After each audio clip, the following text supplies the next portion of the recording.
Good morning, Vienna, and everyone online. My name is Batsi. I'm based in Dubai, but I am from Zimbabwe. And my journey with design started early on in my life when my dad actually used to draw with us, me and my sister. And typically, it's a typical African scene that a lot of artists back there picture, where you have a village with a river running in the middle of it and some mountains in the background.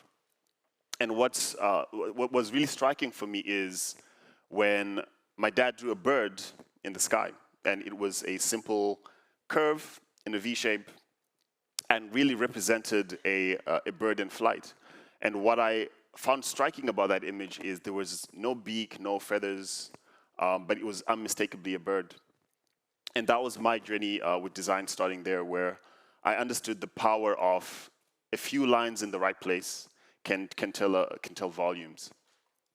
And speaking on connectedness, we typically used to go back to my grandma's house. Looked a lot like this picture you see here. And all the cousins, extended family, everyone gathered at Christmas, and we had a blast in the village. And that's when I really started to see the power of community. That was deeply baked within our communities and culture in Southern Africa. And it's actually during one of those Christmas breaks that my little nephew at the time, probably about 9 or 10 years old, got lost. He wasn't living in Zimbabwe. He didn't speak the local language. And he was playing with some local kids and managed to just run off as everyone else was partying, not really paying attention. And he got lost. Grass was long, and thanks to Midjourney, I can try to visualize the look on his face when he realized that he's all alone in a very foreign place. And when his parents realized that he was lost, we panicked, obviously, as you probably would. And the only way we were able to find him was to drive around the local villages, ask around if they've seen the little boy who's out of place that does not speak Shona. Eventually, we found him, and that's when the seed of interconnectedness and community and the power of being social and living in harmony with the people around you, that's when that seed was planted in my mind. I would later realize this when I encountered Ubuntu in a very practical way within the corporate setting. This is extremely important. What you see here is Umuntu Ngumuntu Ngabantu, which essentially means I am because we are. This is the idea that the individual thrives when they're within a community. And I love this excerpt from the African Journal of Social Work that says, basically describes it as an authentic individual human being is part of a larger and more significant relational, communal, societal, environmental, and spiritual world. And how it manifests in back home in a lot of Southern African communities is through these 6 items. So you've got extended families interacting daily. You've got funerals that are more a celebration of life versus mourning the dead. You have traditional marriages where the entire community comes together to celebrate a marriage and the coming together of 2 different families. You've got people collectively plowing their fields rotationally. So you will host people from other villages on your own homestead. You'll give them some food to eat. They'll spend the entire afternoon helping you plow the fields. And it's a really communal experience. Dispute resolution as well is a big one, where communities gather together to help solve problems. And through all of that, we try and uphold social values within our communities. It's a really powerful proposition that manifests itself in a real feeling of being connected, not only with the people around you, but with the environment and with your own spirituality. It's the recognition that we are, as people, interconnected and interdependent. Now, that's essentially my backstory.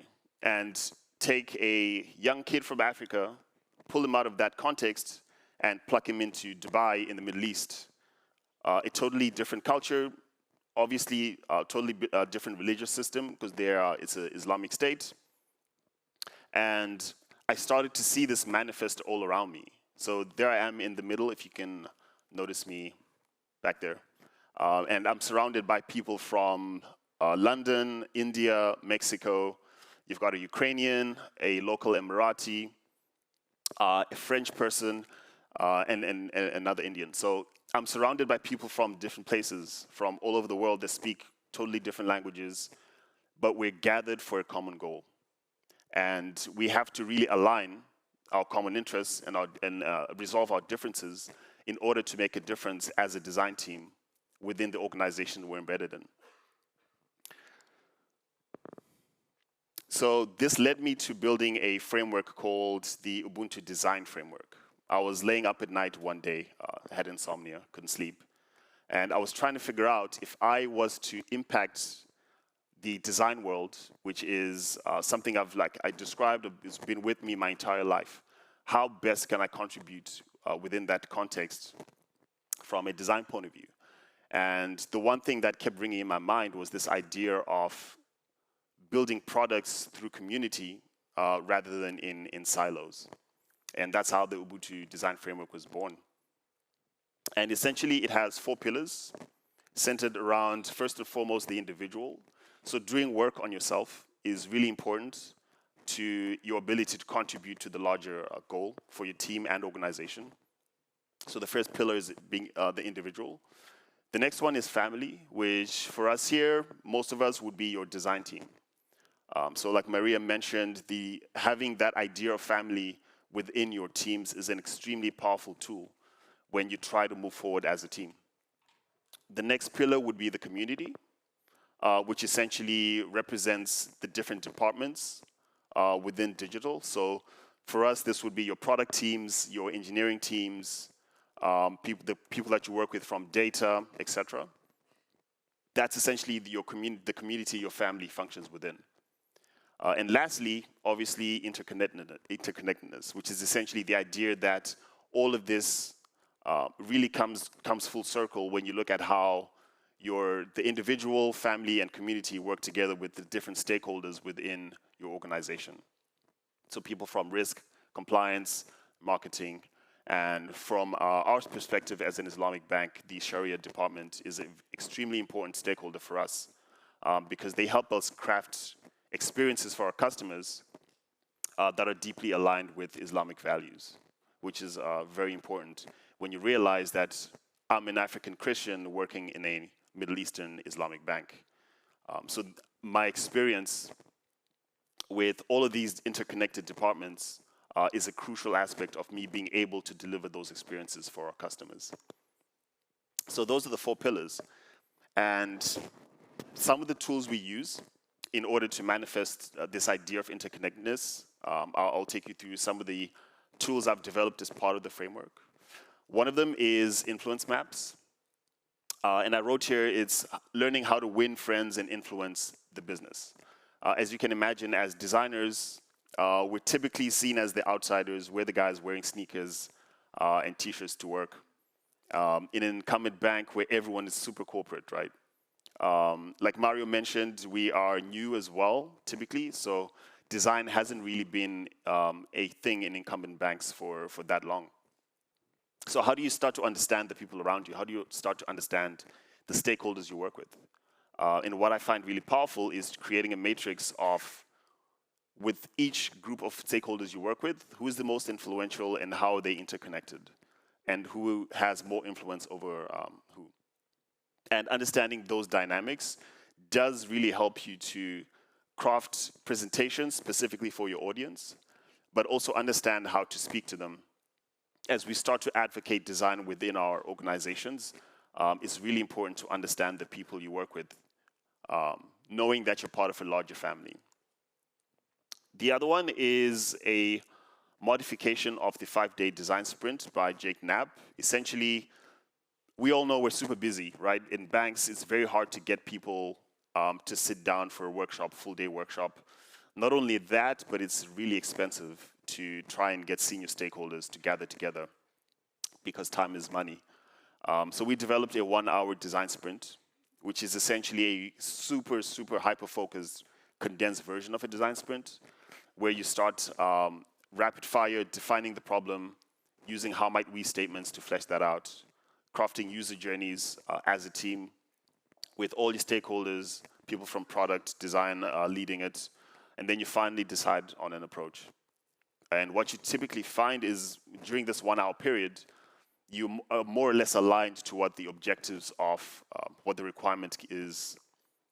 And it's easier for you to win the battle when you're now presenting it upstream to other senior stakeholders. The last one I'll highlight here is customer data. So this is really important to understand your customer through data. And we typically do that by forming some kind of hypothetical persona that is actually based on real life data.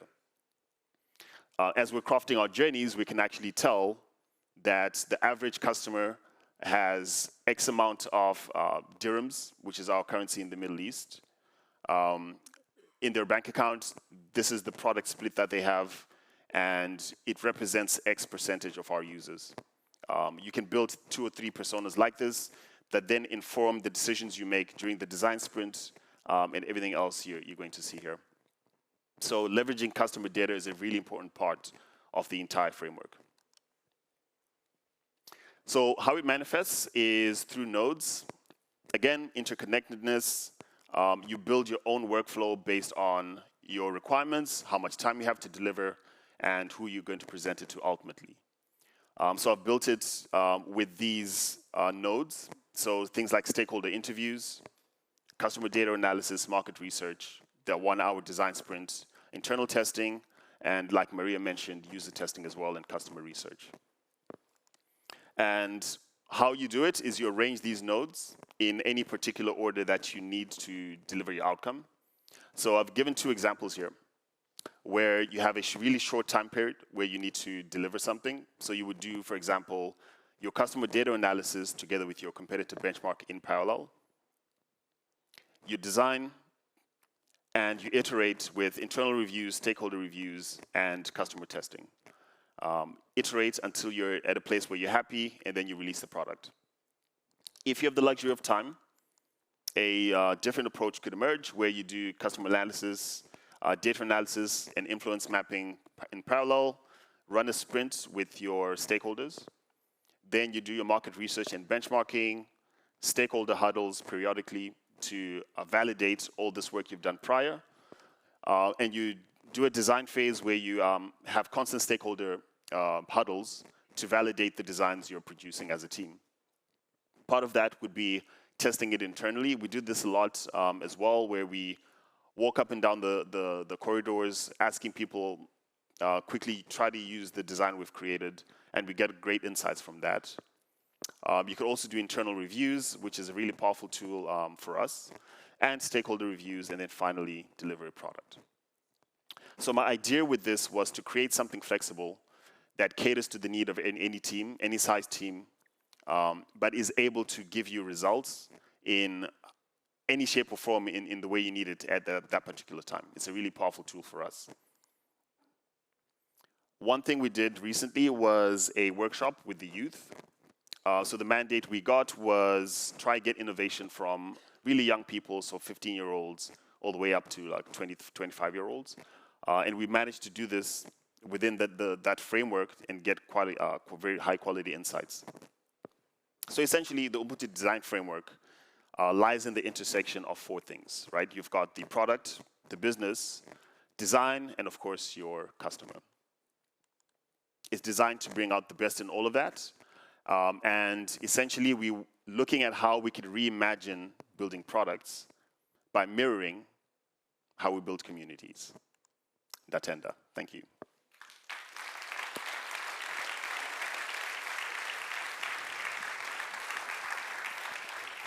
Thank you, Batsy. Cheers. So we already have some remote questions. I'm going to start with one of them. Sure. So which stakeholder group are the most useful sparring partners for designers? Is there any group that you identify that are especially super important? So I'll answer in 2 ways. So what I've seen for the most part is our biggest advocate would be the marketing team.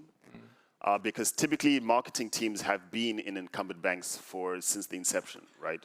So they have a lot of influence. They have relationships that span typically decades, and they understand the value of good design as well. So bouncing things together with the marketing teams and getting their buy-in allows us to win battles much easier than we would otherwise. Thank you. Before I go to the next remote question, do we have one here on site? Please raise your hand if you have any question for Batsy. If not, I go quickly through the next. We have one there.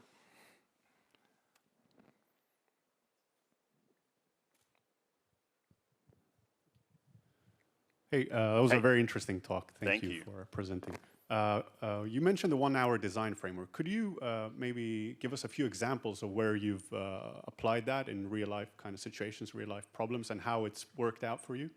Absolutely, sure. So we had a project to deliver a new onboarding experience, and the mandate was really to try and dismantle it and really start from the grassroots.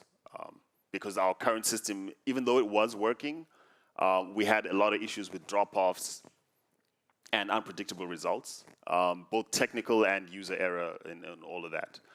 So the 1-hour sprint really helped us to bring the right stakeholders in one room and finally agree on what the problems were, clearly define those, and come up with out-of-the-box solutions for them as well.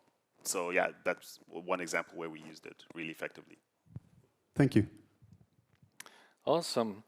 So the next question from our remote attendee is, do you run external research or do you just rely on the production data? We do both equally. Okay. So we currently do customer testing about once every month, depending on the volume of requirements we're getting in. On average, it's about twice a quarter, I would say, probably on average. This is where we actually, what's worked for us, we've tried a lot of different things, and what's worked for us is to actually go to the branch where our customers are, approach them after they finish at the branch, and ask them if they have 10 minutes. We take them to a room, go through a customer user testing session with them, and give them a reward at the end. So this is essentially how we do it. Wow, incredible. Really incredible. Do we have any other questions here on site? Yeah. Here, can we get a microphone there, please?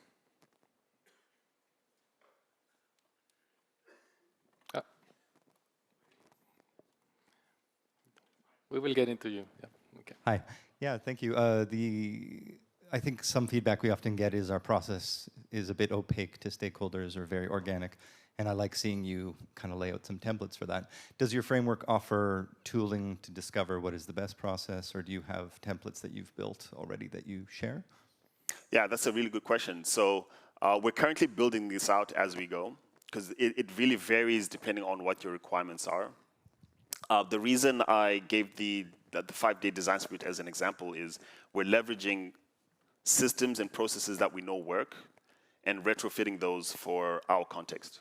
So yeah, there's nothing really as frameworks and tools yet, but yeah, we're constantly working on that. Great. So let's go quickly. One more question, please. Oh, thanks. Hi. Hi. Thanks for the great speech. I mean, Maria was talking also about having a lot of opinions around the institution, right? And you're talking about a 1-hour design sprint. Any tips and tricks how to handle those opinions within 1 hour? Because that's really a great challenge for us, to be honest. Thanks. Brilliant, brilliant question. That's part of the reason why we leverage influence mapping so much, because it allows you to understand people that have influence and have those people in the room.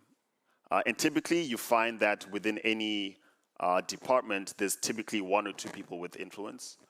You bring those in the room, and that typically limits the number of people that are in our sprints. So on average, we have, including design, probably about 12 people in a room.